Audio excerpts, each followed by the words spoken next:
We are having some crazy weather today. It is windy. We've had heavy rain. We've had snow. We've had almost everything, as far as I can imagine, with the weather.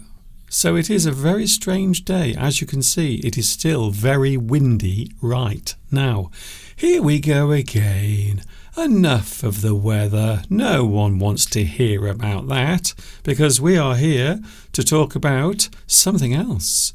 English, of course. Here we are, broadcasting live and direct from the birthplace of the English language. You know where it is. We all know where it is. Of course, it is England.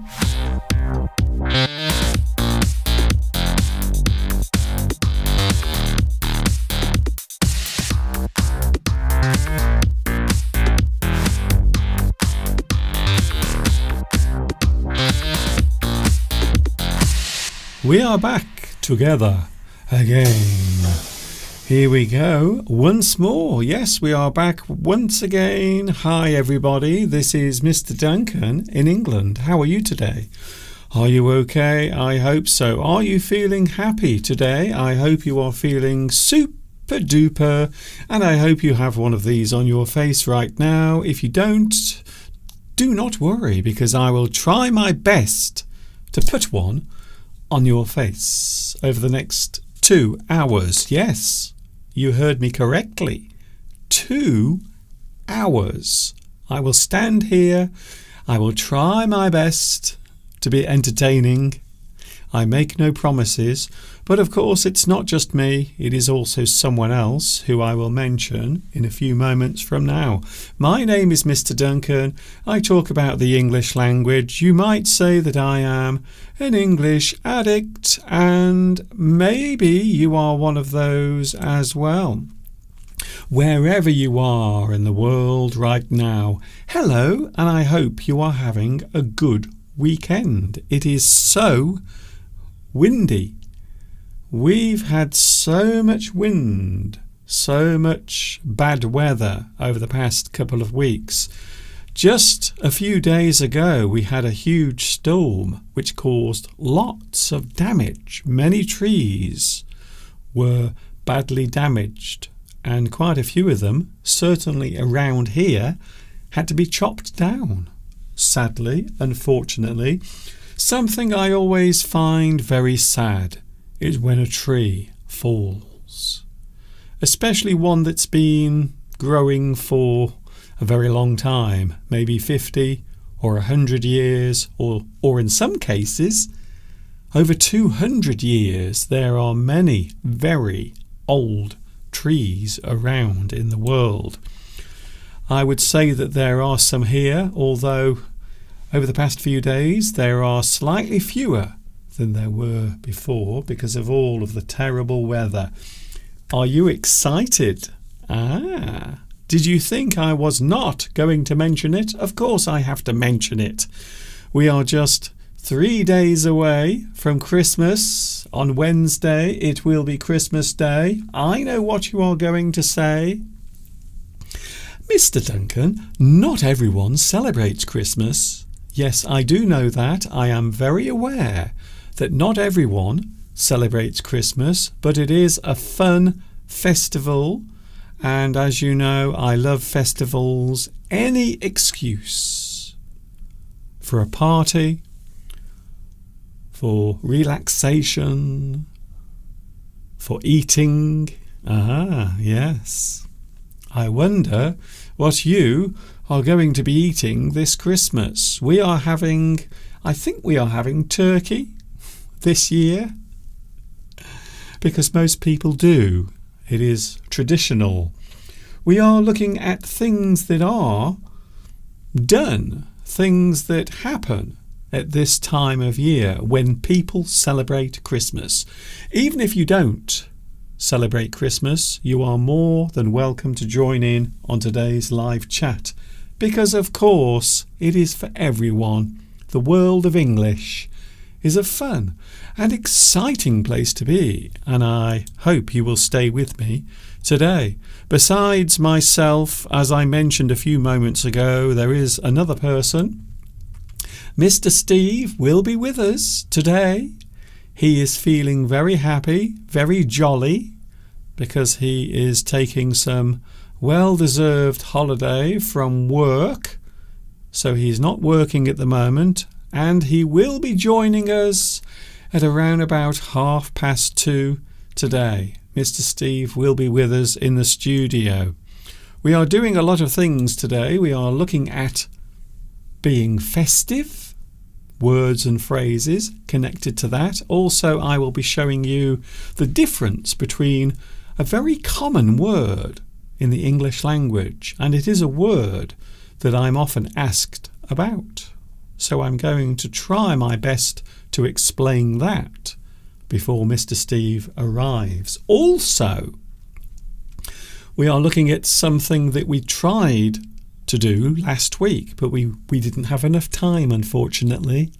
But we will be doing it again today. We will try to do it. Odd jobs, strange professions. A person's job, the thing they have to do to earn a living. It can be anything, I suppose. One job might be odd to some people, but to the person doing that job, it might be perfectly normal and average. So we are looking at odd jobs today. Also, because Christmas is coming, we are going to talk about food, but not just the popular food, but also things that people might eat if they are trying to take care of their health. We are looking at food, special food. We often talk about a person's diet. When we say diet, we just simply mean the things they eat, their intake of food, the types of food they eat, the quantity of food that a person might eat. We are looking at that a little bit later on. Isn't it exciting? The studio is looking very festive. It really does feel as if Christmas is in the air. And I have to say, around the area in which I live, it is really starting to look like Christmas.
It is really looking like Christmas. It is certainly feeling like it. Right now, it feels as if Christmas is in the air. Don't forget, and this is something I'm going to mention a few times, we are with you live on Christmas Day. How about that? So we are with you live from 2 p.m. on Christmas Day. We are not staying for a very long time on Christmas Day. Maybe 1 hour we will spend some time with you.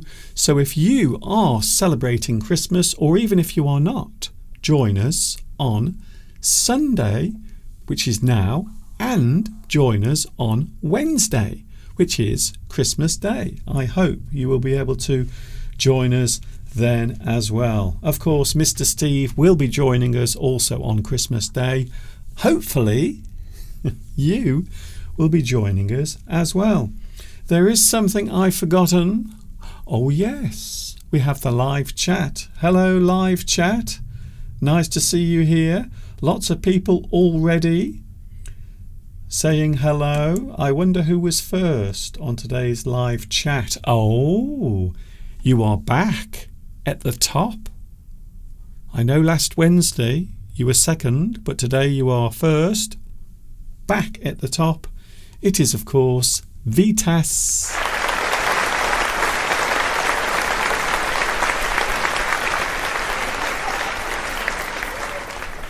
I wonder who will be first on Christmas Day on the live chat. We will have to wait and see. Also, we have Beatrice. Hello, Beatrice. Are you ready for Christmas? I know in Argentina, Christmas is celebrated. Also, we have Shibli. Hello, Shibli. Hello to you.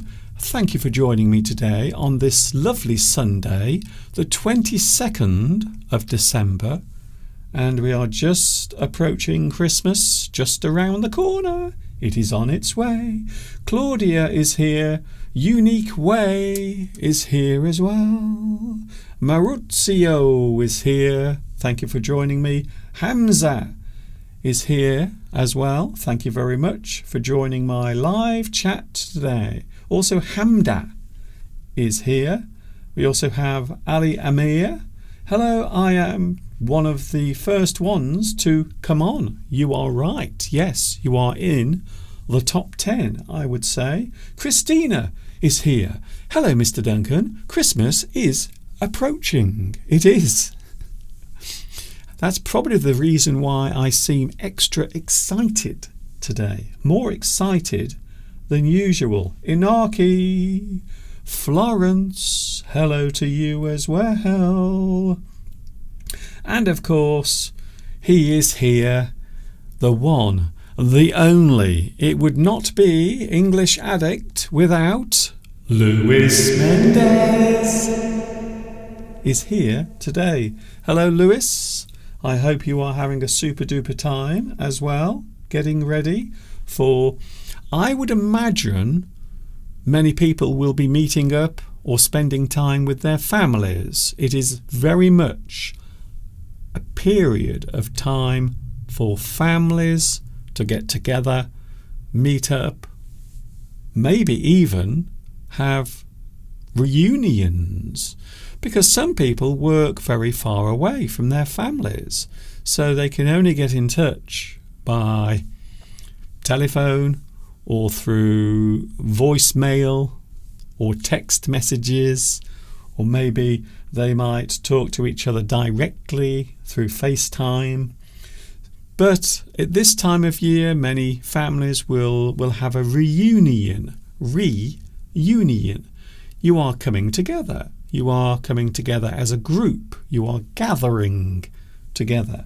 So we often think of Christmas or any festive holiday as the time for reunion.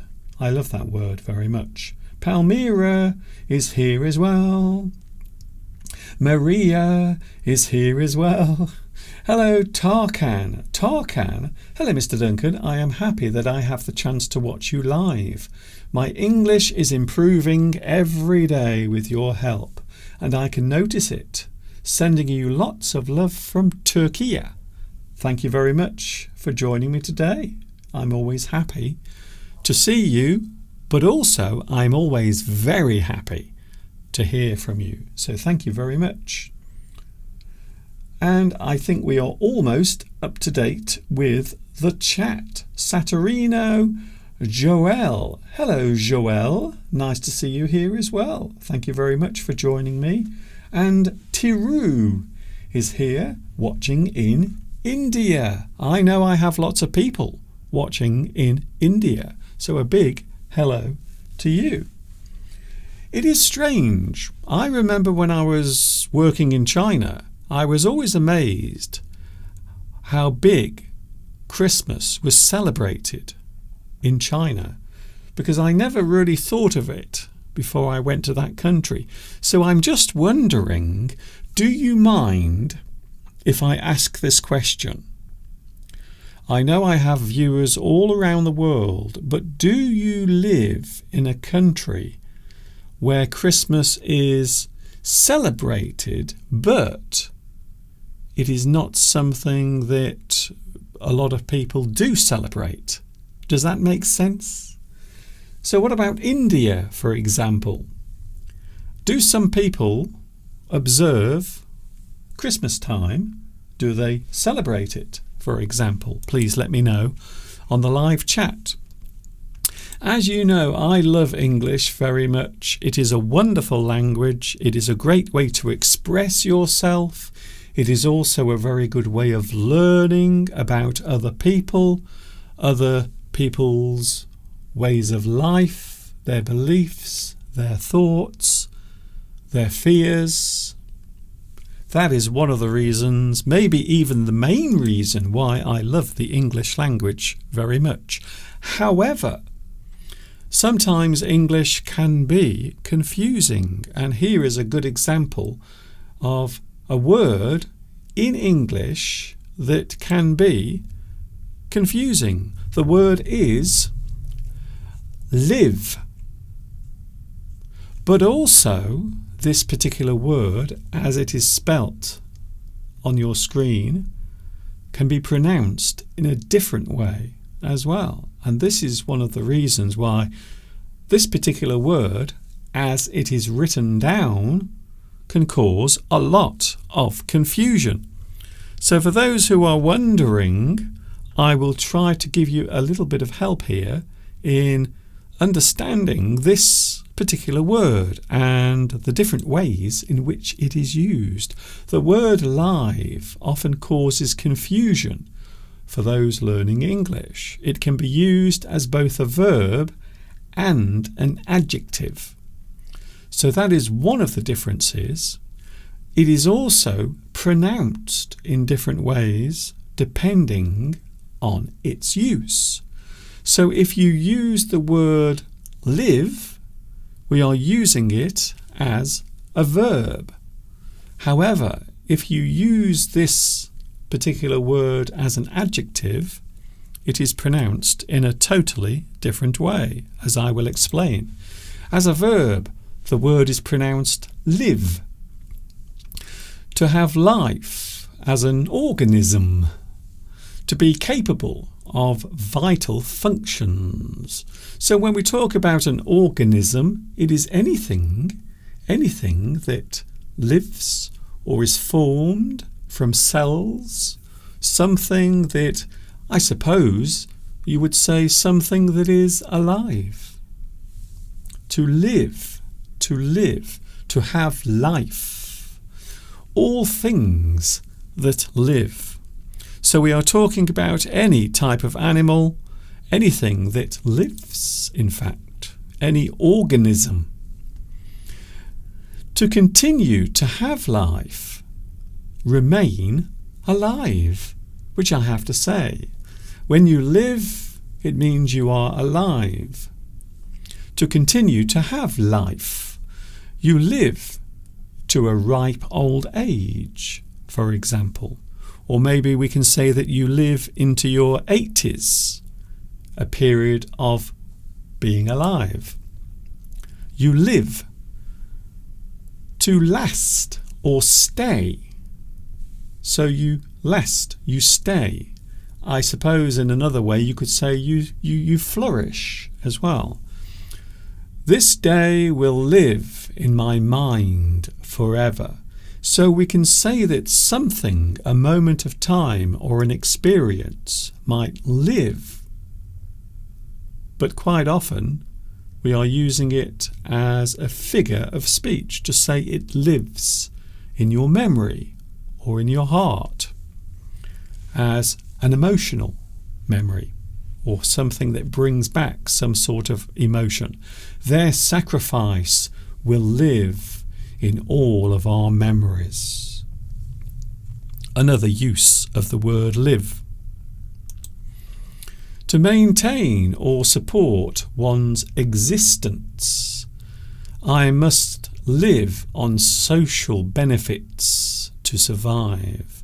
So if you maintain your existence, quite often you need to earn money, to have some sort of income. You might live on a pittance.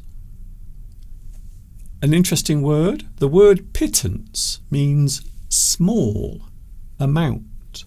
So if you have to live on a pittance, it means you live on a very small amount of money. You have to try to survive. You live on a pittance. Pittance, that might be a new word. To experience or enjoy life to the full. Early retirement gave me the chance to live. It is my time to live. So in that sense, we are talking about experience or to enjoy life as much as you can, as much as possible. The conditions in which a person exists is live. I live in a small house. I live with my family. There are phrases connected to live. For example, you might live from hand to mouth. This phrase means that you struggle to survive.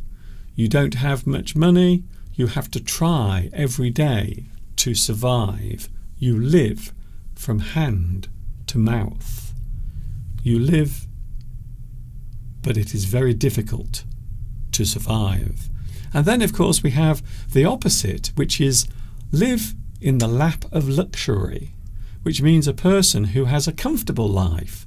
They are a person who has a lot of money. They live comfortably. They live in the life of luxury. And then we have the other use and also the other pronunciation. So in this sense, we are pronouncing this word as live, and we are using it as an adjective. So when we say we are live, it means being alive. For example, you might describe a creature as a live animal.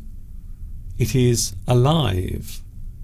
Or maybe a live insect. That thing is living. It is not dead. The characteristics of a living creature or place containing life.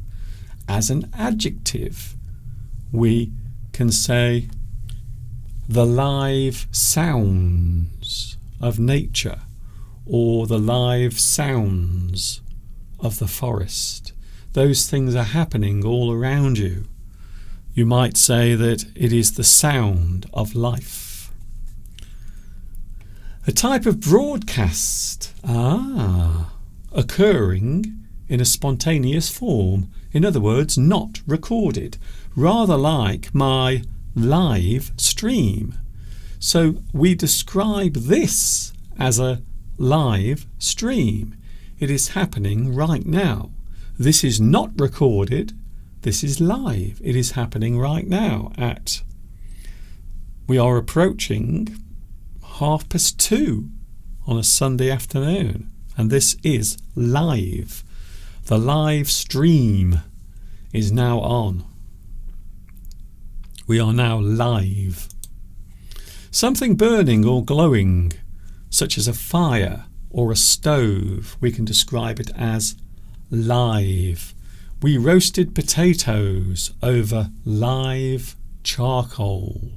In that sense, we are saying that the coal was hot. We were baking something over live charcoal. In other words, that thing was hot or burning. Something was glowing with heat. Electrically charged or carrying an electric current. So something that is charged with electricity, or something carrying an electric current, is live. Again, we are using it as an adjective. Don't touch that wire. It's live.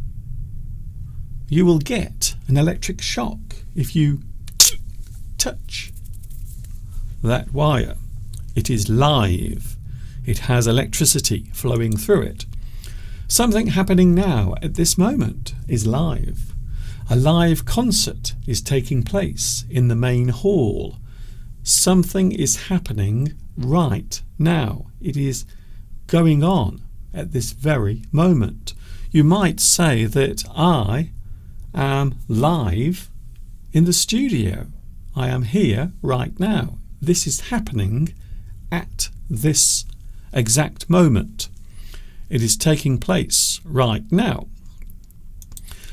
We can have a phrase connected to live. We can describe a person as a live wire. A person who is a live wire can be a lively, energetic, unpredictable person. They might be described as a live wire. Be careful of him. He can be quite a live wire. A person who is excited, energetic, or sometimes unpredictable. You don't know what they are going to do next. A person can be described as a live wire. So there you have it. Live. Live. Live is the verb. Live is the adjective. As something is or appears. I hope that was helpful to you, because I get lots of people writing in about that particular word and how it is used and also how it is pronounced. We have a lot of things to get through today, by the way. Don't worry, I'm not doing it on my own because I have some extra help today. Mr. Steve will be with us soon, and we are going to talk about lots of things. Food that you prefer to eat, certain types of food. Do you have a special requirement in your eating habits? Also, we are going to take a look at some of our Christmas cards as well, because of course Christmas is on its way and I am feeling very festive. Don't go away. English Addict will continue, and guess what? Mr. Steve will be here.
Are you excited? I am very excited for two reasons. One, Mr. Steve is on his way, and two, Christmas is coming as well.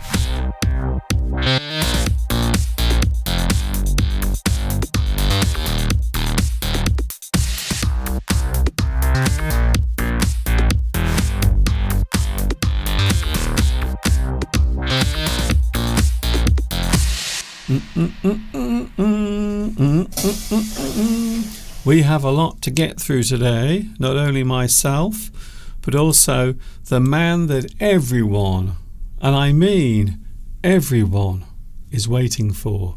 He is back with us. We have a lot of things to talk about today and also to show you as well. Ladies and gentlemen, boys and girls, I give you the one, the only, Mr. Steve. Hannu Verk said earlier, where is Mr. Steve? Here I am. Hello, wonderful people. Nice to be here again, Mr. Duncan, on this windy, rainy and stormy Sunday, at least here in the UK. I hope the weather is better where you are. It is crazy. It's great to be here. We've got a lot to talk about and a lot of new people on the live chat today, Mr. Duncan. I expect you've mentioned some of them. Hannu Verk, I've mentioned. Namstay, a lot of people saying hello, of course, as they do, to our new people. Joel from France, or is it Switzerland? Somebody said Switzerland. Shibli M, and now here's a test of my pronunciation skills. Baramad Haram. Welcome. I don't think I've done that correctly, but anyway, lots of new people. A lot of you from India, which we notice every week, which is fantastic. And of course, we love to welcome you here. So if you're new on today, don't forget, let us know in the live chat. Say hi. This is a lovely, friendly English community, and everyone will say hello to you, and so will we. And yes, I suppose we should mention that Christmas is on its way, and on Wednesday it is Christmas Day.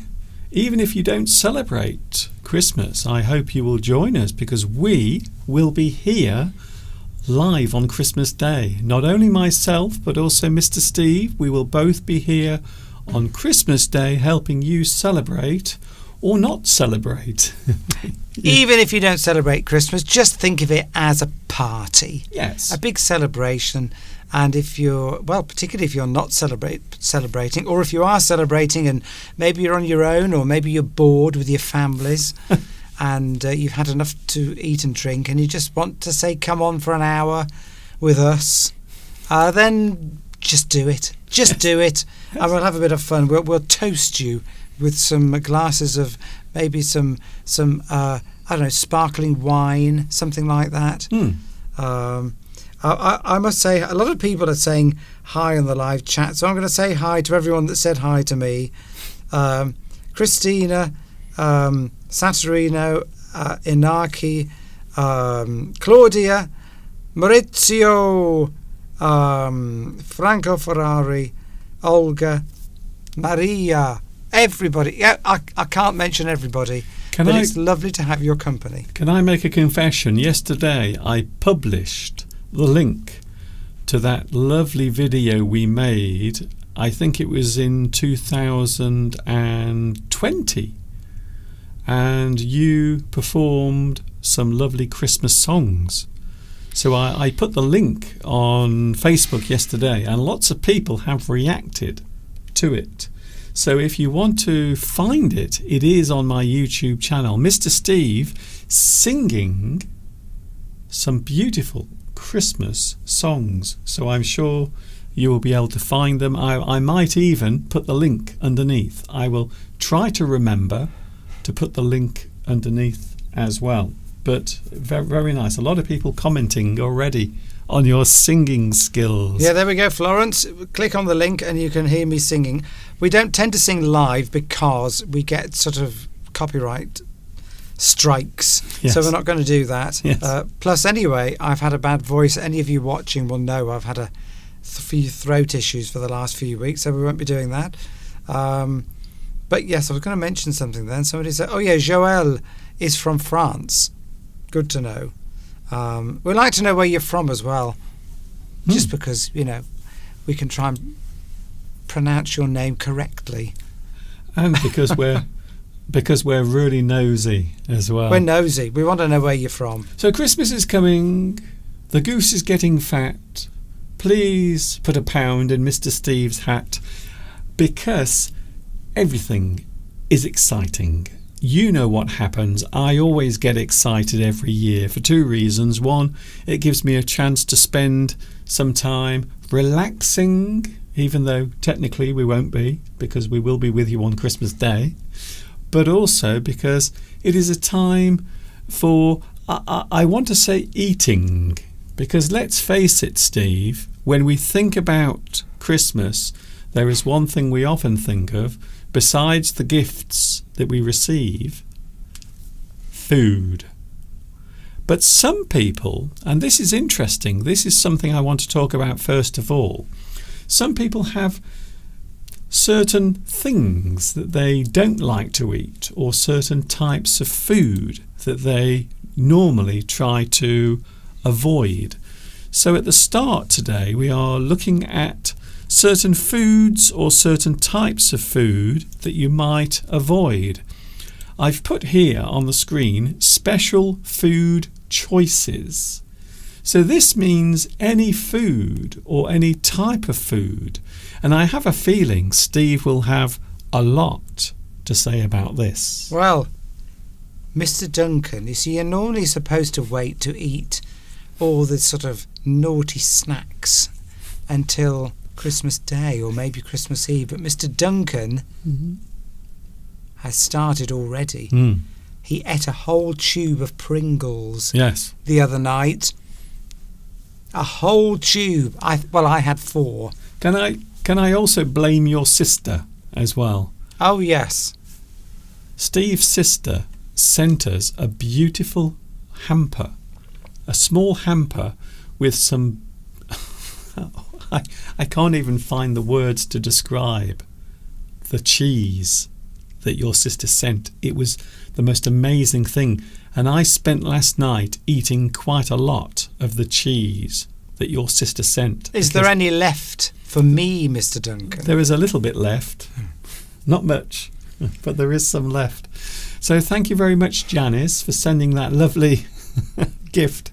Although I have to say I have already started eating it. It is absolutely delicious. Thank you very much. What a lovely, lovely surprise. I think we're seeing your sister and your brother-in-law this next week, aren't we? Very soon we are. We're going round, and my sister's children are going to go out for a sort of a Christmas meal. Lots of people do that at this time of the year.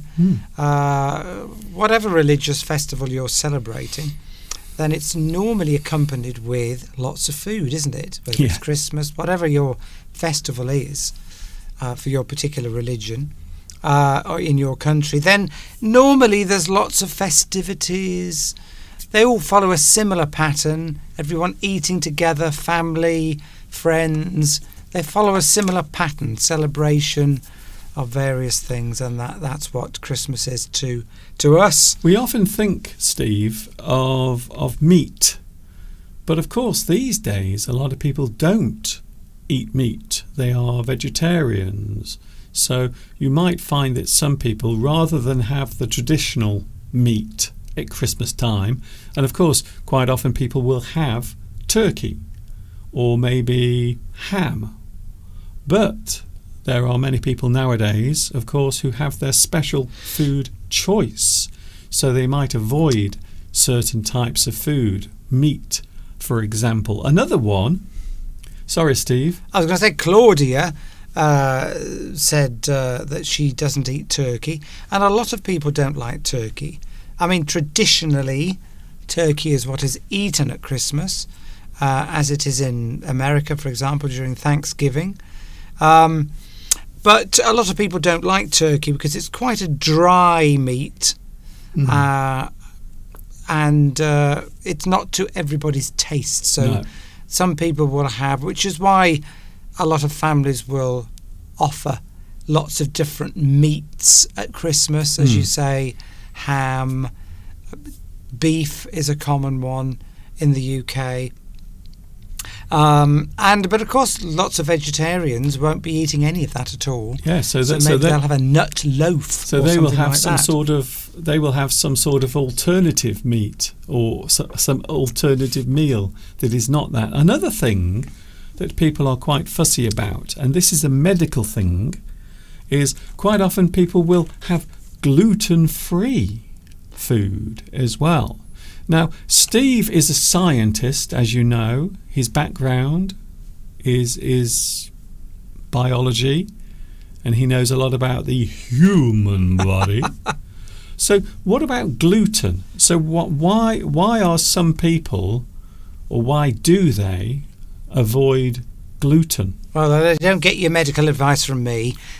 Some people are allergic to gluten, which is, of course, a protein that is contained within wheat. It's the main protein in wheat and in other grains as well, but people tend to avoid wheat mainly if they've got a gluten problem, and it can upset their digestive system. Their digestive system rejects it, and they get all sorts of problems. Without going into details. But I've got friends who have gluten allergies, an allergy, and if they have any wheat or anything with gluten in, they get very sick, very poorly, intestinal problems, and feel very ill. And so restaurants have catered for this allergy, which is, I don't remember it being very common when I grew up. It's certainly something that has grown, I think, in prevalence amongst the population, certainly in the West. It's difficult, which is why, something like I don't know if gram flour, which is something they use for cooking a lot in India, I think it's from chickpeas. I'm not sure if that contains gluten or not. That might be an alternative. Yes. I'm not an expert on it, but I know people that do, and it's very difficult, isn't it? If you've got a gluten allergy, then it's very difficult to avoid wheat in any products. And there is a big range in supermarkets, gluten-free products. I must say, though, I do feel sorry for people with a gluten allergy because doesn't taste very nice. Gluten-free wheat or bread. I sometimes accidentally pick up a sandwich when I'm working from a supermarket, and I was quickly in there because I was in a rush. Yes. Pick up chicken sandwich, and then afterwards I bite into it. And it says it's gluten-free bread. So my commiserations to you if you have to eat gluten-free bread. I'm sure if you have a medical condition that you live with, I'm sure over time you become used to it. Yesterday, we were in the local shop, and I noticed one of my favourite snacks on sale. As you know, I am a very big fan of Jaffa cakes. I love them. And I found on the shelf some gluten-free Jaffa cakes. It even says on the packet. So quite often food will have gluten-free written on the front, and you can see there. So these are Jaffa cakes, but they are also gluten-free. So they don't contain anything that might upset your stomach and cause you to have serious stomach problems. I'm not advertising these. This is not an advert, by the way. But I thought it would be interesting. I haven't tried these yet. The box is still unopened. I haven't opened it. For those of you who are new to this channel, Mr. Duncan has often promoted his love of Jaffa cakes. Yes, will you be able to stomach a gluten-free Jaffa cake? And when we say, there's a good phrase, can you stomach something? It means, can you accept it? Can you put up with it? Can you... That's right, isn't it, Mr. Duncan? Yes. To stomach something. So stomach is a noun. It's an organ in your body for digesting the food. But also stomach can mean to withstand something or to be able to cope with something. Can you stomach that thing? So in that sense, we are using it as a verb, to stomach something. Can you stomach the changes at work? You can say that you might have a new boss. I just can't stomach my new boss. Means that you don't want to put up with them. You don't like them. You find the way they work difficult. And it could be a lot of changes at work practices. Oh, I can't stomach these changes. Means you can't accept them. It means it's upsetting you, just as a food like gluten, if you are allergic to it or have a sensitivity to it, would upset your stomach. So yes, it's an analogy in a way. So I am going to see what these taste like, because the other thing that a lot of people say about gluten-free food is it doesn't taste very nice. So I'm going to open this packet right now. I haven't tried one of these yet. So we are going to do this live. And I suppose it is also a very good way of getting into the festive mood, because we all like to eat food at Christmas. You're going to eat one live, are you, Mr. Duncan? I am going to eat live. Tarkan says that they have a tablespoon of cold pressed olive oil on an empty stomach. Well, olive oil has got so many health benefits, it's unbelievable. So it wouldn't surprise me that it would be good for you. You'll probably live to 120. Because it's it's one of these Mediterranean foods which are linked with longevity or longevity, depending on how you want to pronounce that word. Where is the link, says Tracy, to the singing? It isn't there. Steve mentioned it, but it isn't there at the moment. Oh, right, it's not here. No, it's not anywhere at the moment. Oh, right, it's not even underneath. So it's not under the video yet. I will have to do that in a little while, because I didn't put it there. So sorry about that, but it's not there at the moment. But if you go to my YouTube channel and just put Mr. Steve Sings, and it will come up, or Steve Christmas Songs on my YouTube channel, it will come up. And Steve does sing some lovely songs. Shall we try one of these gluten-free Jaffa cakes? I wonder if they will taste good. As you know, I am. There are many people who are into wine, and they know all of the different types of wine. I suppose I'm very similar to a wine taster, except I like to taste Jaffa cakes instead. So here we go. Right. By the way, what's the make of those? Where are they made? Is it German? I'm not sure. It just says Shah. Show the name to see if people recognise the name of that. That does sound European. It's definitely not here, but you've got the. I think that's called an umlaut above one of the letters there. So it could be German or somewhere like that. Maybe somebody can tell us. Steve, I really want to eat this. Come on, let's have a look. So they're not very large. So my first impressions, they do look very similar to Jaffa cakes. What do they smell like? They smell the same as well. They're quite small. They're a little smaller than your usual Jaffa cake, but they look similar. They look very similar. So I'm going to try a gluten-free Jaffa cake to see what happens. So here we go. Ooh. The first thing I notice is it's very hard. It's quite hard. So normally the sponge on the back is soft, but this is quite hard. Here we go.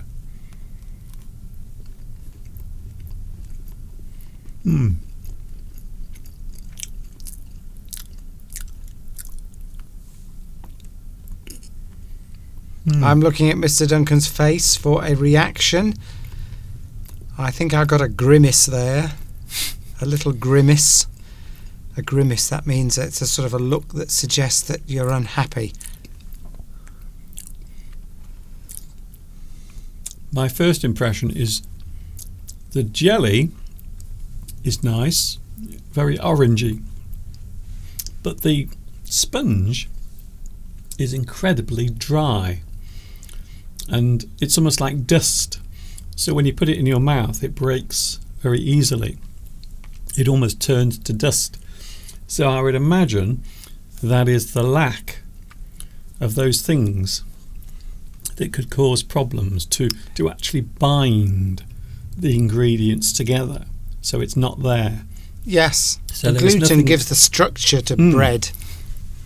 The I have I'm to not ignoring you, Unique Way from Sri Lanka.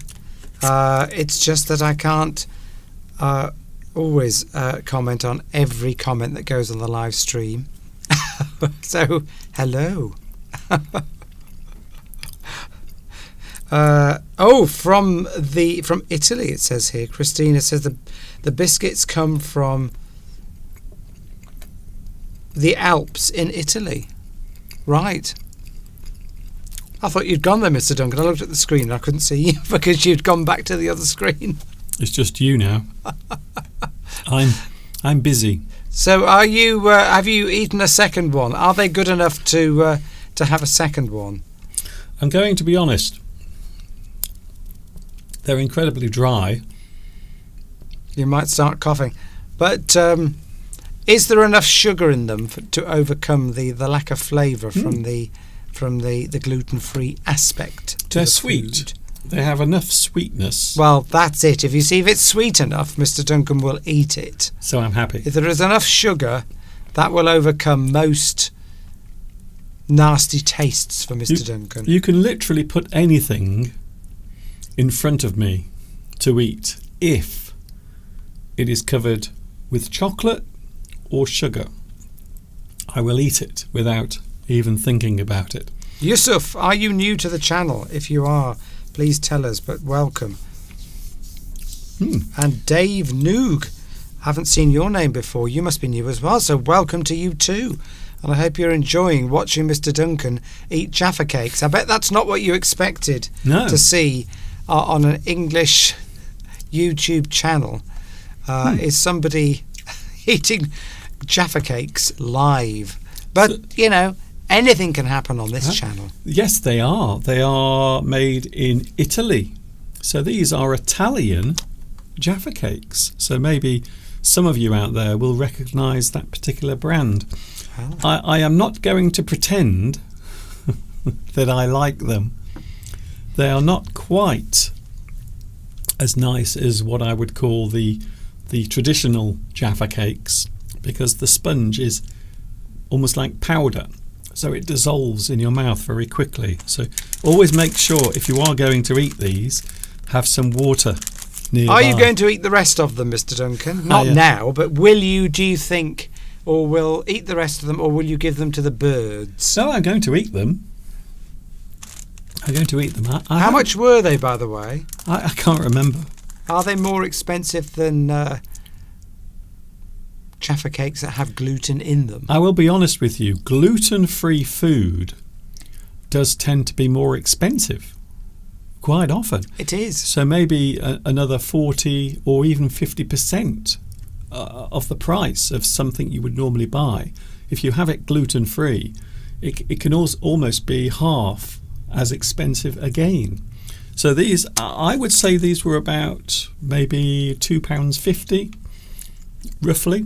That doesn't sound too bad. But you can buy a pack of these for 99 pence. For the normal Jaffa cake, so they're double the cost. They are. Yeah. So around 50 to 100% more expensive. Christmas is coming, the goose is getting fat, and Mr. Steve... That's not the only thing that's getting fat. Yes, it might also be me as well, eating all of those Jaffa cakes. We are going to take a look at our Christmas cards in a moment, Mr. Steve. Are we? I thought we were doing that on Wednesday, but fine, okay. No, we'll do it today, because otherwise, because I've already mentioned today, Mr. Steve is You've already told people what you're going to do, so people are expecting to see the cards. That wasn't what I was going to say. Okay. What I was going to say, on Wednesday, we're only with you for a short time, but it does take a long time to look through the cards. So we're only doing a short live stream on Wednesday because it is Christmas Day on Wednesday, but we will be with you for a short time. So we have the Christmas cards. I will show you first of all quickly the Christmas cards as they are hanging on the wall, or they were. Isn't that lovely? I will show you them. Would you like to have a look? Here we go. So here we are. Now the first thing I've noticed, Steve, this year, we haven't had as many cards. Not this year, no. I think people are sending... Well, I mean, there's two reasons for that. Number one is that people, I think, are sending less and less Christmas cards. Every year we notice we get less, and we just get a text instead saying, oh, just want to say Happy Christmas. Because writing out Christmas cards is a bit of an onerous task, I would say. Onerous. Something you're not looking forward to is an onerous task. Doing your tax return is an onerous task. Ooh. Something that you don't like to do. You're not looking forward to it. You keep putting it off. And one of those, for me, is writing out Christmas cards. I don't particularly enjoy it because it takes up sort of several hours. But it's good to send them and people say, thank you for your Christmas card, and then you get one back from them. I think these days as well, a lot of people wait to get Christmas cards from you, and then they sort of panic and send one back to you. The other reason, of course, we get less Christmas cards now is because, sadly, people are dying. And what we need to do, Mr. Duncan, is as somebody dies, we need to make a new friend. Yeah. Because otherwise, that sort of population of people we know that could send us a card is going to shrink as we get older. Are you telling me that one year we might just have an empty wall, or maybe just one or two cards hanging there because everyone we know have all snuffed it? Well, this is what happened to my mother. All her friends died, and every year she would say, I'm getting less and less Christmas cards. So that's what we have to do. Every time a person we know dies, we have to replenish our stock of friends. That's it. Find a new one. One person dies, get a new friend. If only it was easy like that. If only if it was as easy as that. Or maybe we had too many before. This is now more manageable. But I mean, if you celebrate Christmas out there, please tell us, do you still send Christmas cards, or is it something that you have stopped doing? Because I've got a couple of friends that said a number of years ago, I'm not sending cards anymore. Don't expect one from me. I'm not doing it. And some people have made that choice. Yes. For various reasons. I mean, some people say they don't do it because they would rather give to charity, or it's bad for the environment. But actually, I think the main reason most people stop sending Christmas cards is because of laziness. They don't want to write those cards out every year. And I can understand it. Yes. Because it is a bit of a task. Yes. Which I do, by the way. Yes. Mr. Duncan doesn't really get involved. I don't really do it. Writing well, out I am the Christmas worst cards. person. I'm the worst person for any type of communication. Email, text message, anything. I am terrible. Terrible for replying, for sending things, for anything. So there is a good chance, if you know me in real life, you probably won't get a Christmas card from me. Unique Way has said that they want a Christmas card from you. Oh. Well, they're in Sri Lanka. I don't think it will get there in time. No. Even with first class post. Yes. Even Afifa, I don't think it will get there in time. Even people I know in the UK don't get Christmas cards from me. So there is no way that I'm going to be doing that. We are going to look at them. Would you like to have a look at the Christmas cards, Mr. Steve, one by one? One by one, yes. Yeah, if you want to. Don't seem so surprised. Have we got time? We do it every year. Yes, of course we've got time. It's only 3:00. We've got another hour of this By the way, this is English Addict. We are very excited today because Christmas is coming, and Mr. Steve, I don't know what Mr. Steve has bought for me for Christmas, but I'm sure it'll be lovely, whatever it is. And if it isn't, I can always send it back, because that's the wonderful thing nowadays. I would imagine after Christmas, Steve, there must be more parcels and packages going back to the place where they came from than where they were originally sent from, because a lot of people, of course, do send things back, gifts, presents, maybe something they did not want. Well, Beatrice says here that I love Christmas cards. I admire British people because they are still sending them in physical form, in paper form. Well, do you do that in Argentina? And please tell us, as I've just asked, if you do still send them. We do still send a lot of Christmas cards. Yes. In the UK, it's gone down a bit, as I say, because a lot of people send e-cards, or they might just text you and say Happy Christmas and put lots of emojis on there, which makes it look like they've made a bit of an effort. Can I just mention something, Steve? Tracy, I misunderstood, as I often hear them say Merry Christmas and New Year, or Happy New Year, and I thought the 25th of December is the beginning of the new year. Quite often when we wish someone well, we give them a Christmas greeting. Quite often we will say Happy Christmas and a Happy New Year. So quite often we will put the two together, but they don't happen at the same time. So the 25th is Christmas Day, and then of course we have New Year's Eve, which is on the 31st of December.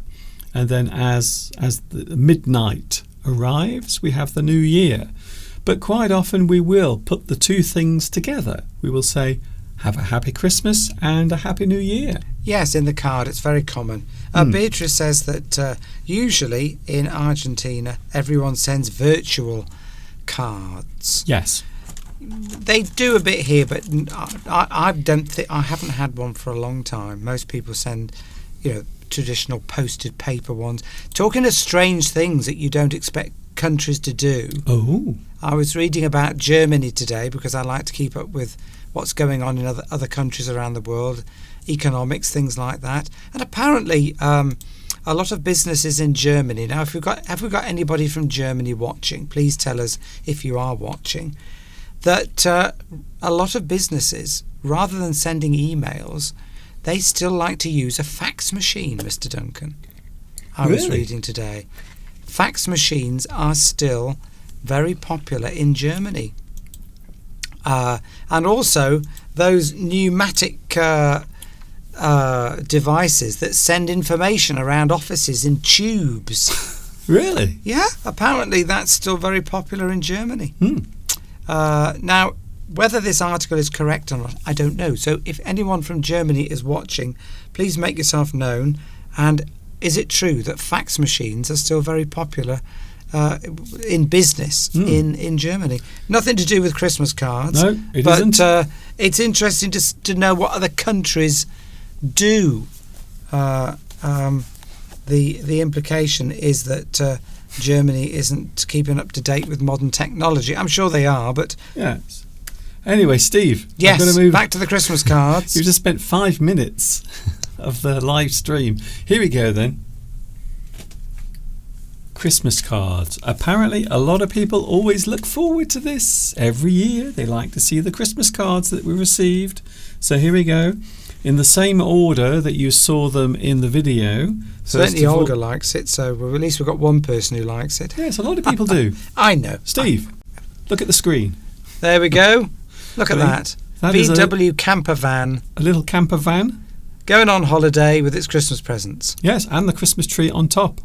They're not going to get far because, of course, VW camper vans are noted for breaking down a lot, particularly the old ones. Can I just say, these are incredibly popular vehicles, not only across the UK but also across other parts of Europe as well. They're very popular little vans. You see them quite a lot on the roads across Europe. But what I love here is they have the Christmas presents on top, but also a Christmas tree. And there is even a little, can you see, a little robin following them as well, wondering where they are going. It's a nice card, that. Of course, that's one of the older sort of 1960s VW camper vans, which a lot of the sort of hippie crowd like to buy those. Okay, Steve. Or students. I've got to get through these. Yep, go on. This is from Jill, our lovely friend Jill. Oh, she's been trying to call me. Okay, Steve. Let me just get through these, please. Please. Here's another one. It is the season to be jolly. And there you can see a little dog. This one of the many charity cards. And this one is for a charity for diabetes. Yes, now we'll mention that. A lot of people send Christmas cards, and part of when you buy the Christmas card, on the back it will tell you that it's for a particular charity. So part of the purchase of the card, of the money you spend, will go to that particular charity. And some people have one charity on there, some people have 6.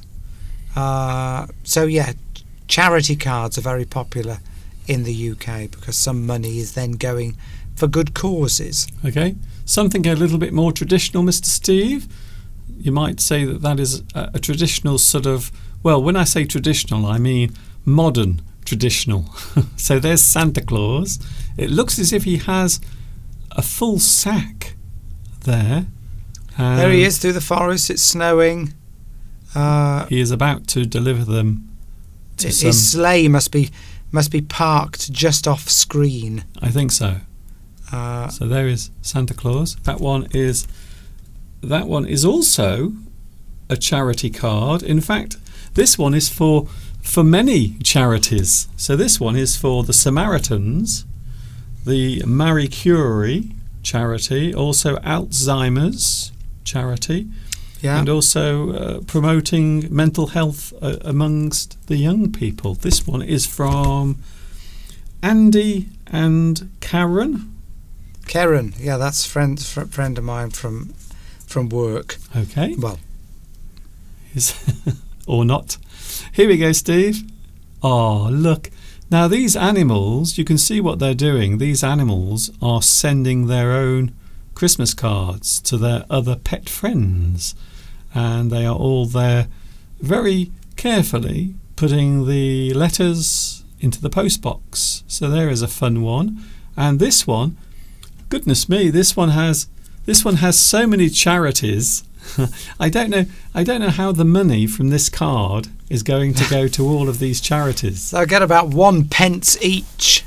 But of course, scale it up to thousands and thousands of those being sold, and they'll get a bit of money. See, what I think happens is they get all the charities together and they throw the money up in the air, and they all have to fight amongst themselves. So that's a very optimistic card, that one, because you've got. I mean, it bears no resemblance to reality, because I mean, cats don't do anything that isn't utterly selfish. So them posting something to somebody else would not happen in reality.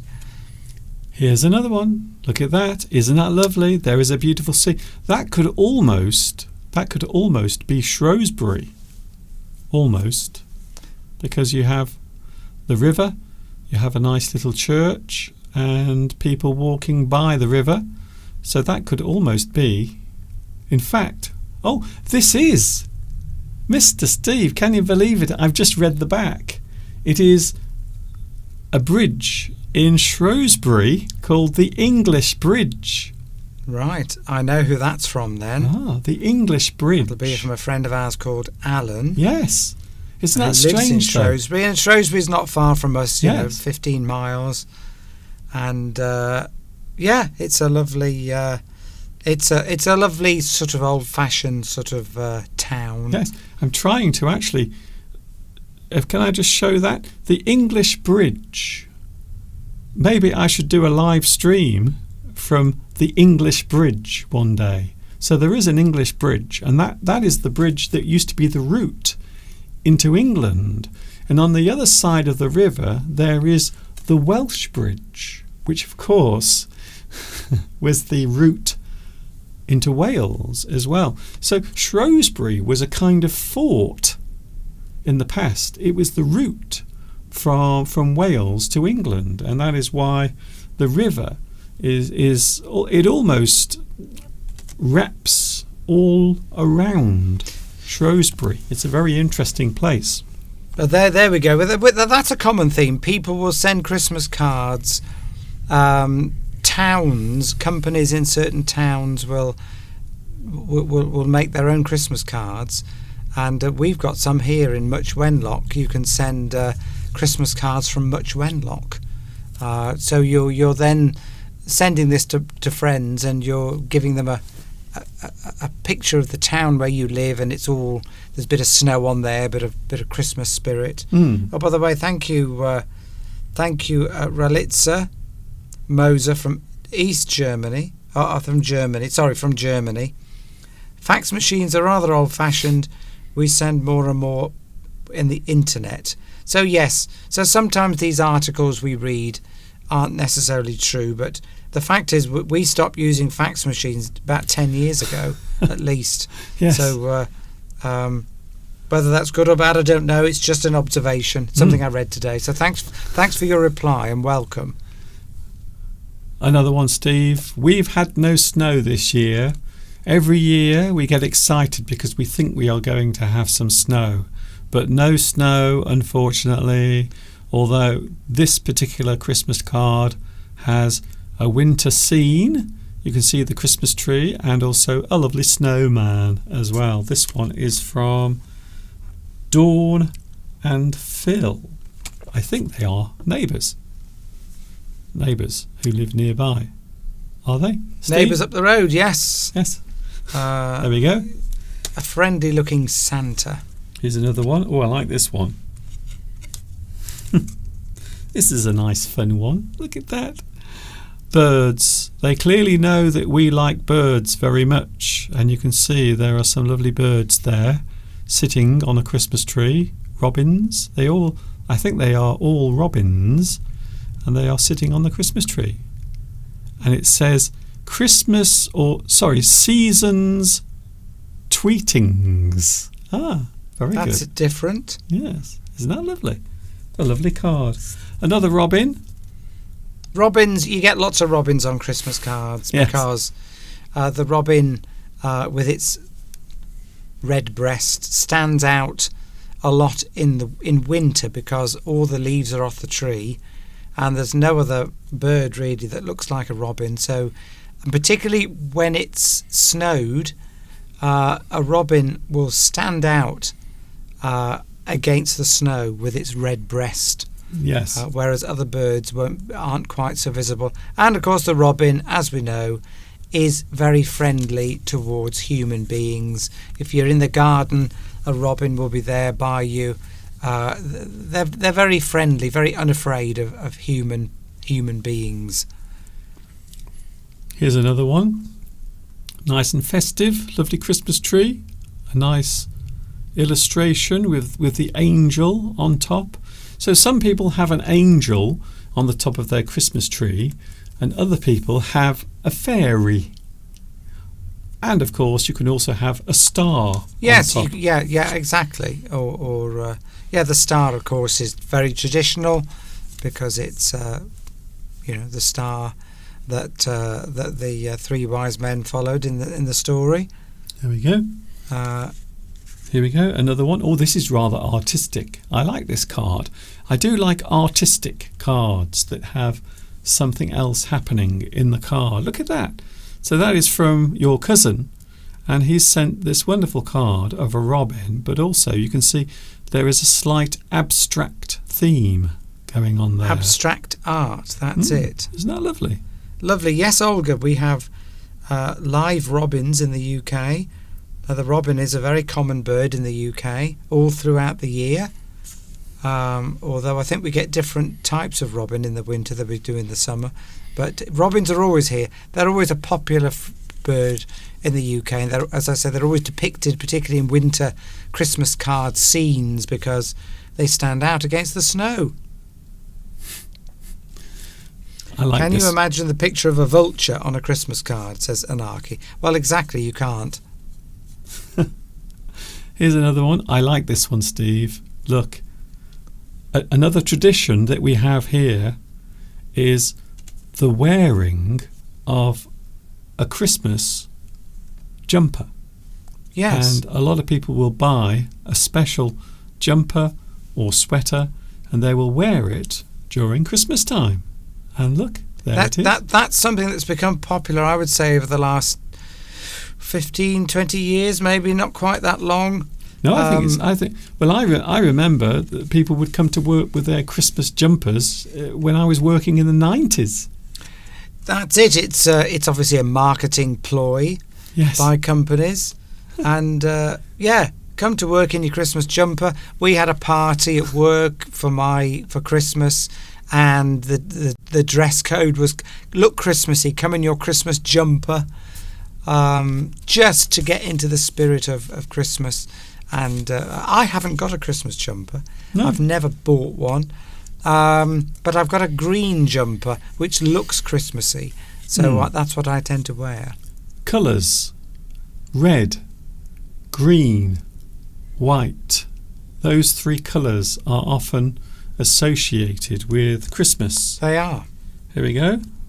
Another one. A Christmas scene. That's an arty one. Yes. And of course, you can see there are 4 candles. But also, if you look closely, you can see there are some fork handles. So there is a very clever play on words. You might describe it as a pun. So there are 4 candles on fork handles. The 4 candles are sitting on the fork handles. Yes, isn't it? I like that. So that you could get that easily mixed up in the way you say it. So that is a clever one. There's a nice one. I know who this is from. Definitely. This is from my friend Sean, who lives down on the south coast in a place called Teignmouth. And isn't that lovely? Isn't that again, we have a scenic setting for Christmas, and a lot of people are enjoying the sights and the sounds of Christmas and winter. Thank you very much, Mr. Sean. And something I'm going to admit this right now. I know he's not watching, but Sean, I didn't send you a card, and there is a reason. I can't remember where you live. I haven't got your address. I did have it, but I've been trying to find it, but I can't find it. But I'm too embarrassed to ask for your address, because it seems as if maybe I don't care. But I do care, and I would love to send you a Christmas card, even though I'm not very good at doing it. So thank you, Sean, for that. And also good luck with your videos. Sean has started making videos. Yes, just Am I allowed to sing Christmas songs or not? I don't think I am I, Mr. Duncan? I definitely would not. We won't do that unique way because we will get a copyright strike. Yes. Unfortunately, unless I make one up. But then if it sounds like something else, then it'll get flagged. Yes. This is the trouble with, you've got to be careful what you do live. Normally it's the tune rather than the words, so the tune might be flagged. Here's one, Steve. You will know this one. Talking of songs, there is a very famous song connected to this Christmas card. Oh, yes. There we go. Copyright strike. No, that's fine, because it doesn't sound anything like the song. Okay. There we go. From The Snowman. Of course, every year in the UK on television, it is always shown every year.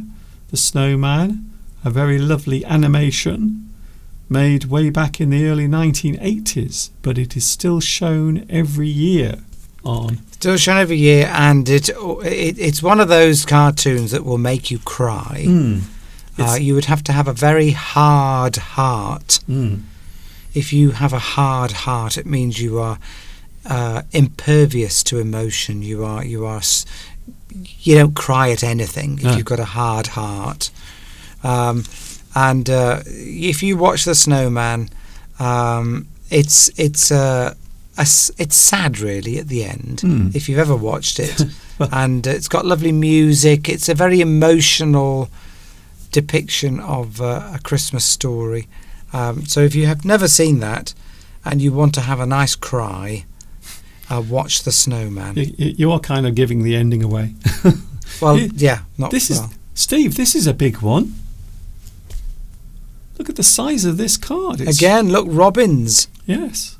So I think you are probably by now noticing some similar themes. Christmas cards will often have snow, and they will often have robins. So this is to both of you. Oh, isn't that lovely? Very, very fancy pants from one of your work colleagues. One of my work colleagues who, we still send each other cards, and she said some nice words in that card. Yes. And it's an opportunity when you send cards to people. Sometimes you don't want to say. It's sometimes a little embarrassing, isn't it, or difficult to tell people what you really think of them in real life when you meet them. But it's an opportunity sometimes to say something nice about a person in a card, because the cards will have words in them, and you can choose that card to say something to that person, maybe how much you mean to them, what they mean to you, and that's often what happens in Christmas cards, as it does in birthday cards, of course. Can I just say goodbye to Claudia? Claudia is going. Claudia has a busy Sunday. See you later, maybe even on Christmas Day. Here's another one, a lovely traditional post box. We have gifts, we have snow, and also we have robins. We have everything in this card. Look at that, isn't it lovely? Can I sing a cappella, says Palmyra. No, a cappella means without music. No, because I'll be singing the tune, and that will be picked up.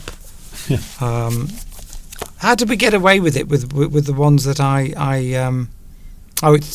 because it's not on here, it's on YouTube, isn't it? The copyright, oh my god, I can't explain this now. The copyright was split between me and all of the publishers. That's it. So that's how that works. But if we do it on YouTube, anyway. Right, let's carry on. It's copyright laws and rules are incredibly. So we've basically we're effectively we've legitimately paid our dues for that. Here we go, Steve. Santa Claus. He looks all funny. He's making me laugh. You've got a heart on there. Great. That's a nice one. Yeah. Christmas wishes. Who's that from?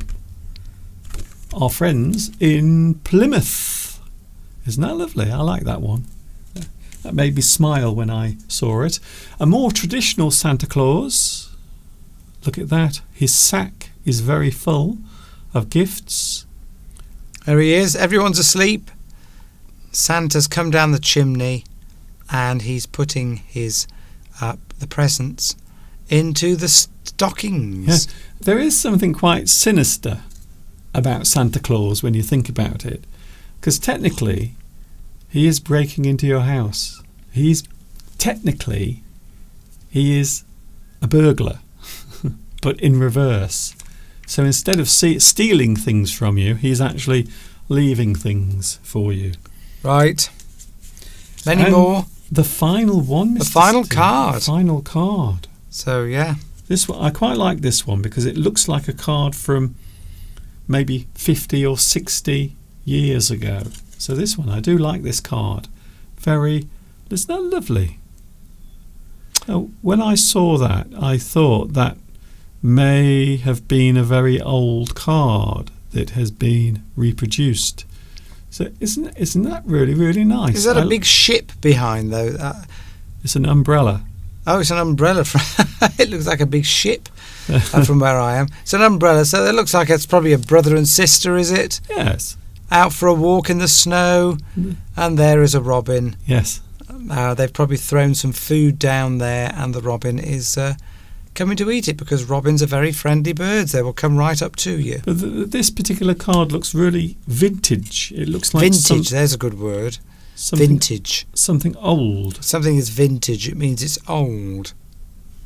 And, robins will come and eat out of the palm of your hand. Yes. If you put some bird food in the palm of your hand and hold it out, a robin will come onto your hand and eat it. And Mr. Duncan has filmed this several times. So the title of this picture, believe it or not, is Vintage Kids. So this is a picture depicting a Christmas scene with children, but also in a particular style as well. So those children are long since grown up. They're probably in their 80s now. Yes. Hopefully they are still around, feeding the robins, or maybe they are feeding something else. That is it. I can't believe it. We've had so few cards. Normally we would take 2 hours to go through them, but not anymore, sadly. We normally have to have the whole live stream. So I hope you found that interesting.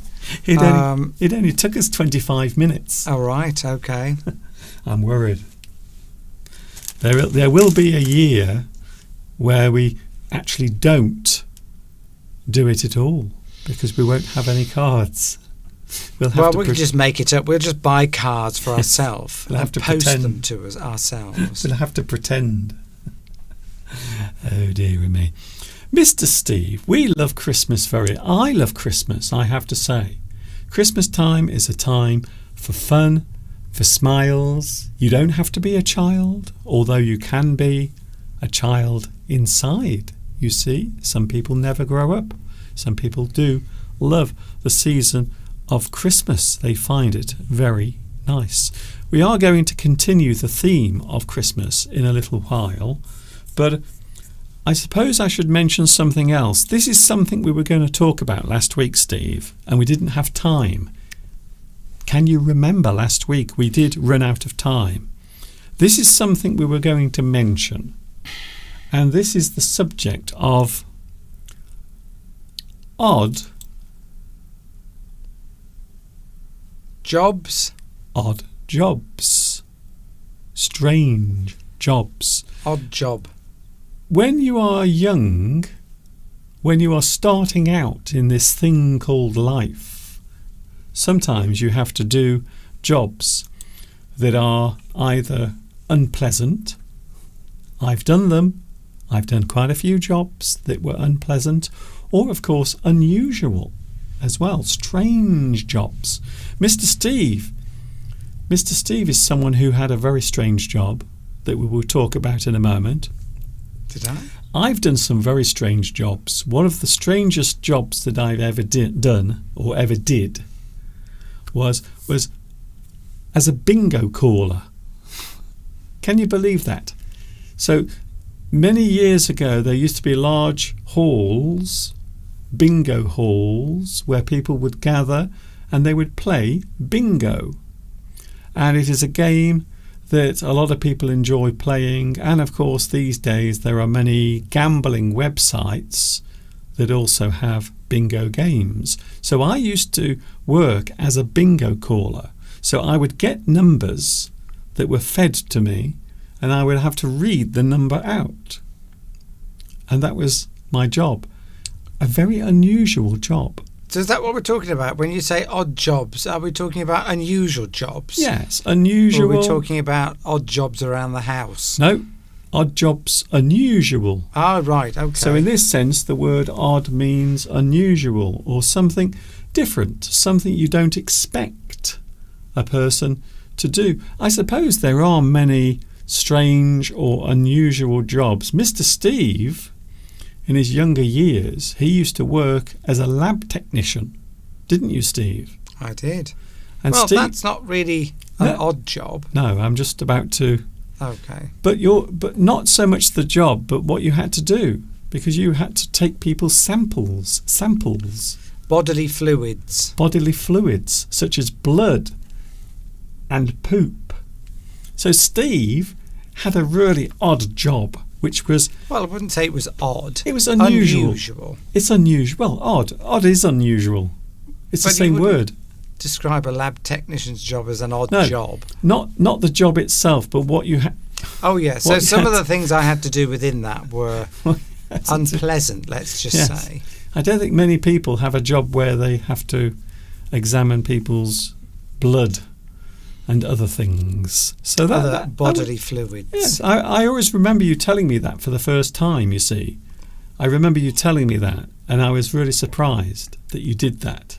So I suppose in a way you're talking about jobs which people haven't really heard of. Maybe Yes, just anything that's unusual. yes, an unusual job that you think, oh, I didn't know somebody did that, or you'd never really thought of it before. Yeah. So a job where you have to examine other people's things.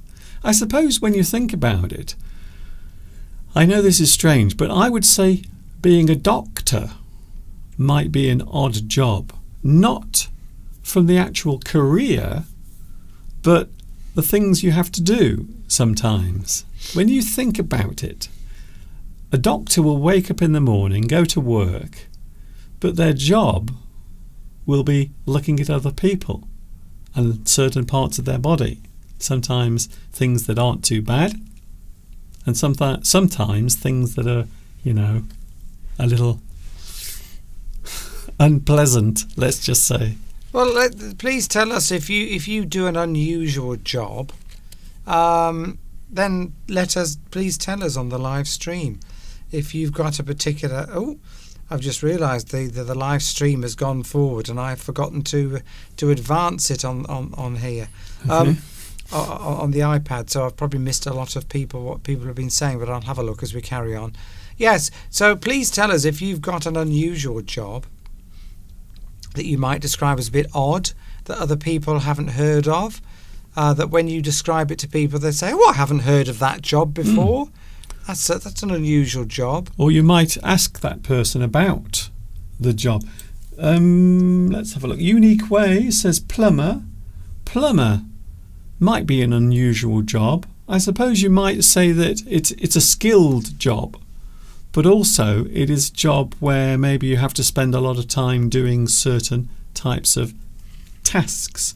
Also maybe an unpleasant job as well. If maybe a person has their drain is blocked and the person has to come and clear out. Well, I would say you've got an odd job, Mr. Duncan, teaching English online. Yeah. I mean, I don't think we've ever told anyone, when anybody ever asks Mr. Duncan, what do you do for a living? They've never heard of it. They've never heard of a career or a job teaching English online. No. Because that's just not something that people are used to. The traditional job, sales, working in a shop, working in a factory. These are the jobs everyone knows about. That everyone knows somebody that does lots of common jobs, but teaching English online you will definitely put that in the category as an odd job or Yes. an unusual job. Yes. It's certainly the means of doing it. And of course, technology now allows me to actually stand in front of lots of people. I can stand here in front of you and do this. But yes, I suppose it would be described as an odd job. Oh, Christina. Yes, I think that is a very odd job, unusual job. Maybe one that you have to have a certain type of sensibility. Working as a funeral director. That you would definitely describe that as odd, because working with dead bodies to the average person would seem very strange thing to want to do. So yes, you would describe that as odd. Thing is, if you say to people that's an odd job, they might be a bit offended. So it's best to use the word unusual. Yes. If you say to someone, oh, that's an odd job, it almost sounds like you're saying that they're a bit strange or a bit odd themselves. So it's best not to use that phrase, with people, I would say, well, that's an unusual job or unusual profession. So something unusual, something odd, something maybe strange, something you don't expect somebody to do. A mind reader, says Christina. Yes, well, some people do this, don't they? A graphologist, somebody who studies people's writing.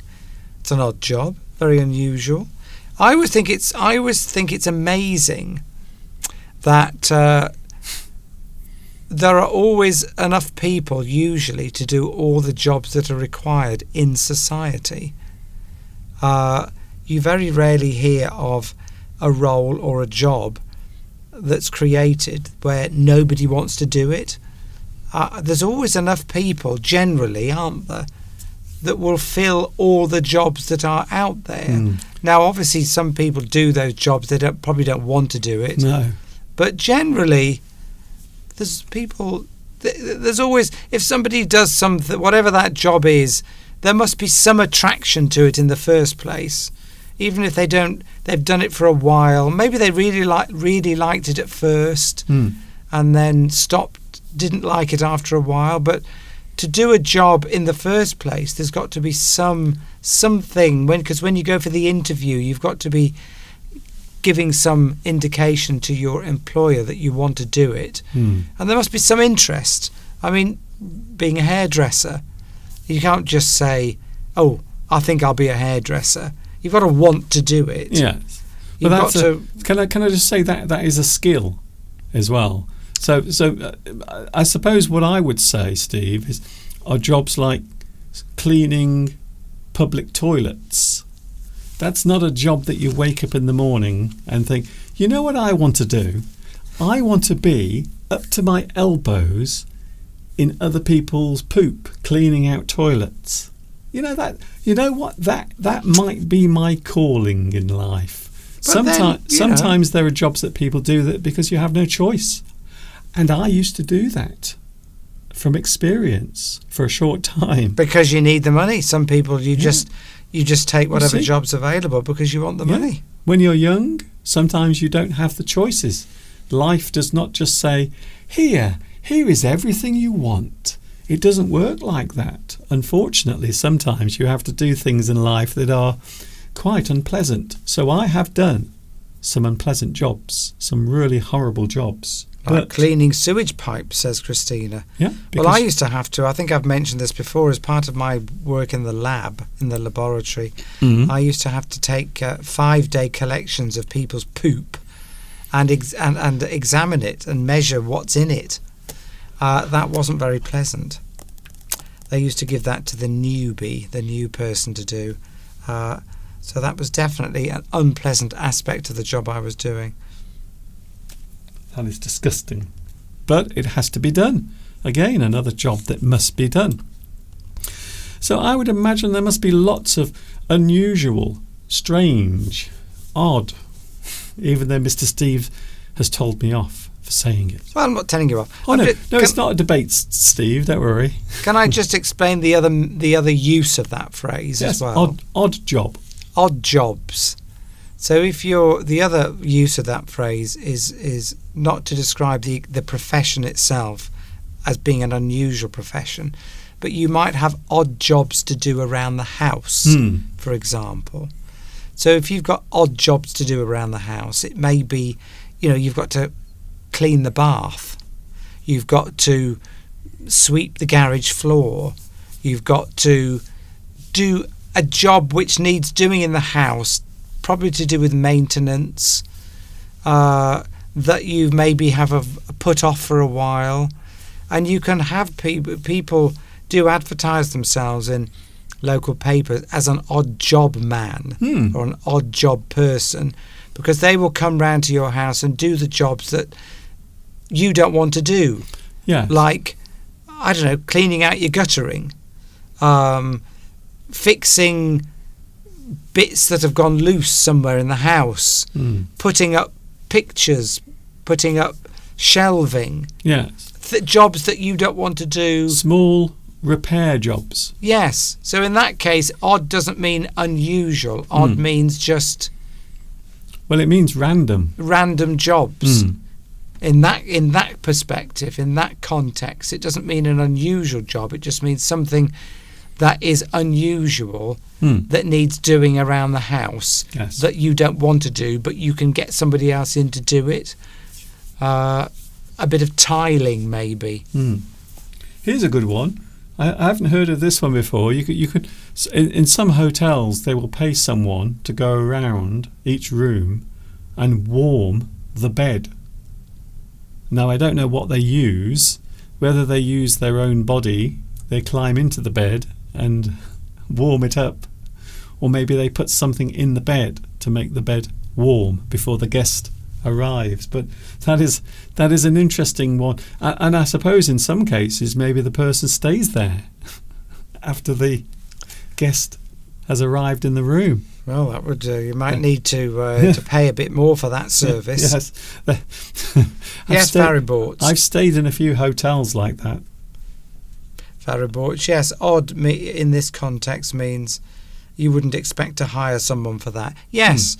I mean, people say to me, do you know an odd job man or woman? Because I've got some hinges. You know, my door, for example, doesn't shut properly in the house. It's stiff. It doesn't shut properly. So I need somebody to, shave some wood off somewhere to make the door shut properly. That's you don't want to do it yourself, but you want somebody to come in and just do it for you. Get these little things fixed around the house. So an odd job is just a random job that is small job, but there is someone willing to do it. And normally somebody would be able to maybe fix the door, and then they might be able to fix your washing machine at the same time, or while you're here, can you just, that guttering is blocked at the top and it's overflowing with leaves. Can you just clear that out for me? That's it. And they'll just come around and do these little jobs that you don't want to do. But they're not big jobs like fitting a new kitchen. That's it. Yes, they're just small random mowing jobs. your lawn. Okay, Steve, we've got to move on because we've only got 10 minutes. I can't believe it. We've only got 10 minutes left. Where's the time gone? It's gone and we can't get it back. It's true. That is today's profound thought. By the way, Steve, guess what? Something you don't realise. We received another Christmas card. I was waiting for a reaction there. Another? You mean there's one Christmas card you haven't shown? There's one I haven't opened. Oh. It came through our letterbox. But the reason why I'm so excited by this particular card is because I am first on the names. So whenever anyone sends anything to us, it's always Steve and Duncan. But this one is Duncan and Steve. And normally you see that a traditional thing to do on a card to a couple, man and wife, two men, two women, is you normally put the oldest person first, or the man if it's a man and woman, or the person that you know out of the two the most. Yes. So that's an interesting debate. When you're writing to a couple, whose name do you put first? Okay. Here Maybe we go. Something for another day. I'm going to open this. So we've had that through our letterbox. Yes, it came from our letterbox. I wonder who that could be. I know who it won't be from, but I'm just trying to think who it could be from. Who won't it be from? Let's not say. So it's from somebody. Obviously, there's no stamp on it. There's no address. No, there's no stamp. It's just come through the door. So they've just walked up to our front door and put it through the letterbox. Okay. Yes. So a neighbour.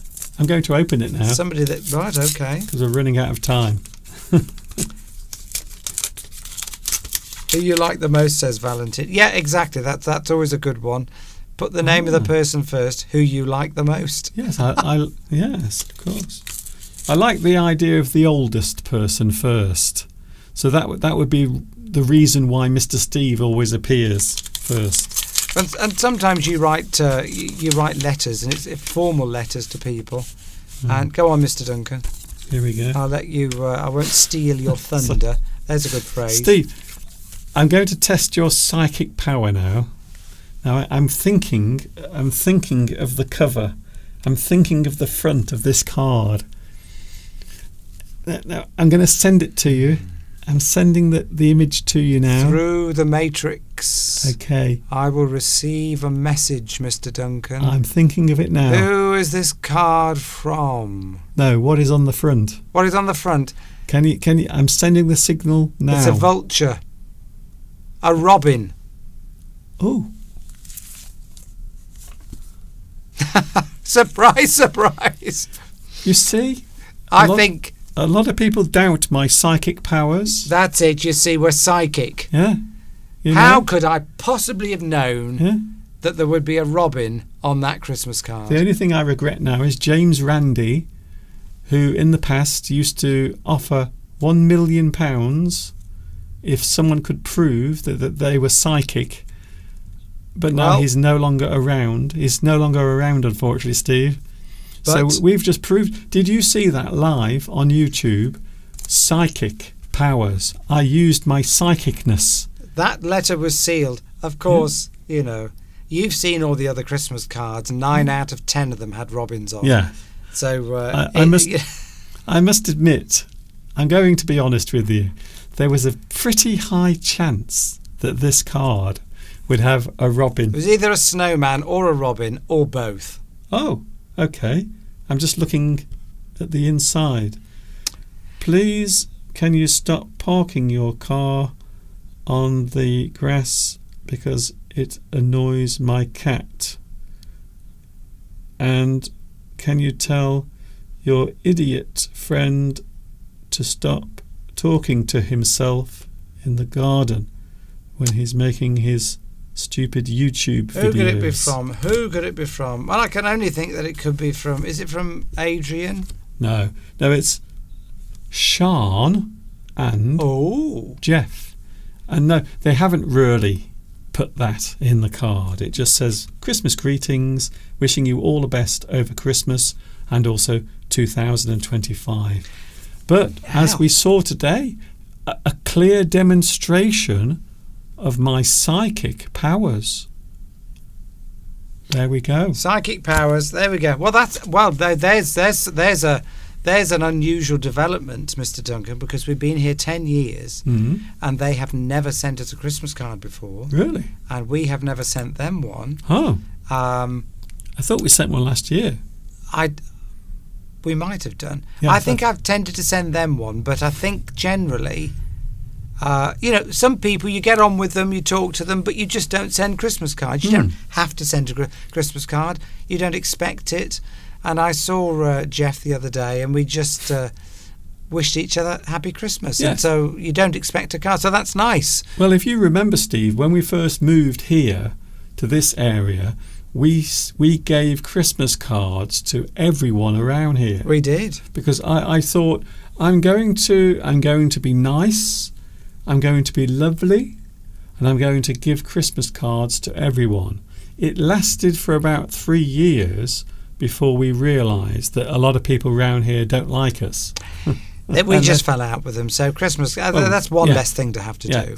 So, but that's lovely. I will write them a card. But it makes it easier, you see. If your neighbours don't like you, it really does save on the amount of time you spend. Exactly. It's much easier in the long term to fall out with your neighbours, because then you don't have to buy them Christmas cards, birthday presents. It's just much easier. Just make enemies with everyone. Yeah. And then you don't have to buy gifts. You don't have to send cards. You don't have to do anything for anyone. However, it works both ways, because then you don't receive anything either. True. So...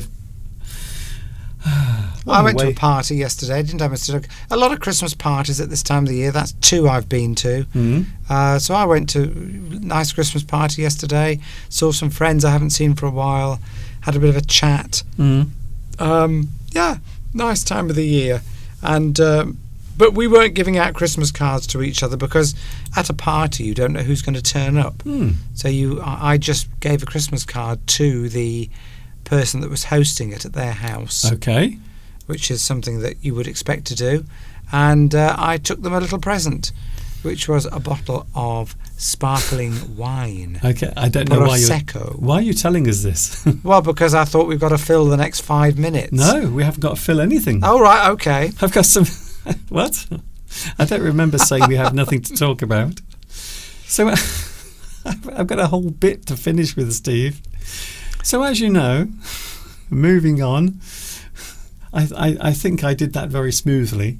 Moving on, on Wednesday, it is Christmas Day, and of course we often describe... We often describe this as the festive season. So this is the bit that we're ending with, Steve. The festive season. We've got time. We've got plenty. We've got 5 minutes. The festive season is a time of year that normally something nice happens. So we have the word festive. I do like that word because it does exist in many places. You can also have festival as well.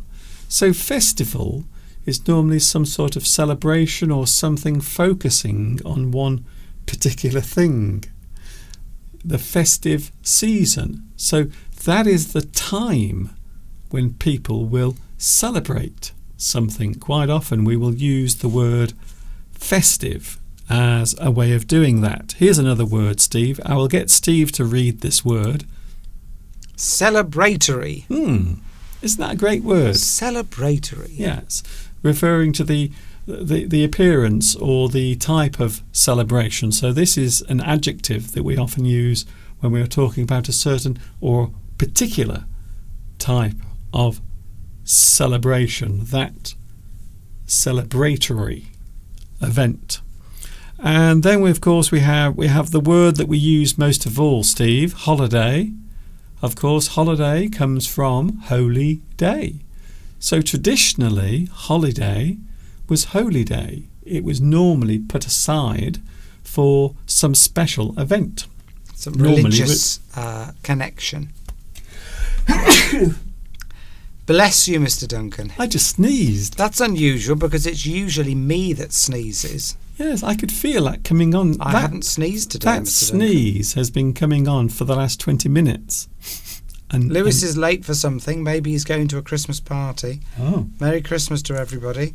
Hopefully see you on Wednesday if you're around. Yes, we will be here on Wednesday. So holiday, holy day, quite often referring to a religious festival. Although it sounds like holly, which is a plant, a tree, the holly tree, which is traditional with Christmas. Holiday, you could, that's a bit of a, two words sounding the same. But spelled differently. Spelled differently. Here we go, Christmas. Of course, Christmas is often written as Xmas. Christmas. So X in this particular case means the cross. So it is symbolic, you might say. Christmas. I always associate the sort of shorter version with people who aren't religious. Oh, no. Maybe they're not, because obviously Christmas has got Christ in it, so you can see that where that word derives from. Yes, it's more symbolic. That's it. But Xmas, it sounds like cross. Xmas, yeah. And then, of course, we have lots of things that we do at certain times of the year or during certain festivals. You have tradition. Now, this is a word Steve uses a lot when you talk about things we used to do in the past. Tradition. Traditional. Something that has been done for a long time. Usually for many years, maybe many centuries. A tradition. Oh, it's a tradition. But you can say it's a tradition. I mean, Christmas is a tradition. It's done every year. Easter is a tradition. It's done every year. but you can have traditions within your family when you meet up. It's traditional for us to meet up and do certain things. You can have traditions within your own family that have maybe been passed down through different generations. Yes. Rituals, just things you do. Maybe you play games together. Oh, it's a family tradition that we all get together on Christmas Day and play games. That could be one, for example. Yes. Some interesting words there. So something that is a tradition is something that's been done for many years in the same way. And, of course, we have the final words, customs and activities. When we talk about customs, things that are done during a certain period, or maybe generally the activities that take place. Families will meet together. People will have reunions. There will be parties, feasts, gifts will be exchanged. So those are the customs of Christmas time. Yes, it's a custom to send Christmas cards to friends. It's traditional as well, but you would say it was one of the customs of Christmas. Having turkey is a custom of Christmas. You could also say that was traditional as well. So those words can be used interchangeably. But customs usually involve some kind of obvious thing. You might be a dress in a certain way. Yes, a customary dress. An action. An action, exactly. Oh, the live stream's gone away, but there we go. It's come back again. Okay, Steve, it's time to go. It's time to go. If we don't see you on Wednesday, from me, have a lovely Christmas, and thank you for your kiss, unique way. It's the first kiss I've had this Christmas, so thank you for that. And there's one back to you. I don't know what you look like, but you're having one anyway. Does it? Oh, okay.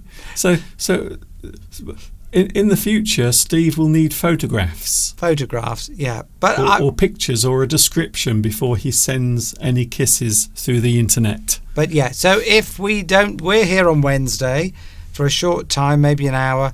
If you're not here because you might be otherwise doing things with your friends if you celebrate Christmas, but if you're not and you want to be here, we will be here, and we will look forward to seeing you then. But if you're not, this is my chance to say Happy Christmas to you all now. So happy Christmas.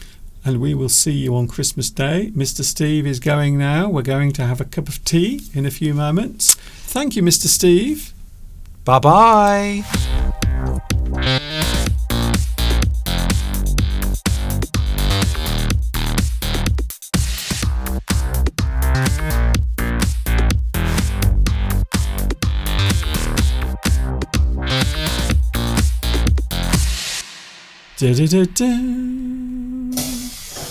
That is the weather outside at the moment. I don't know what is going on with the weather, but it is a little bit crazy at the moment.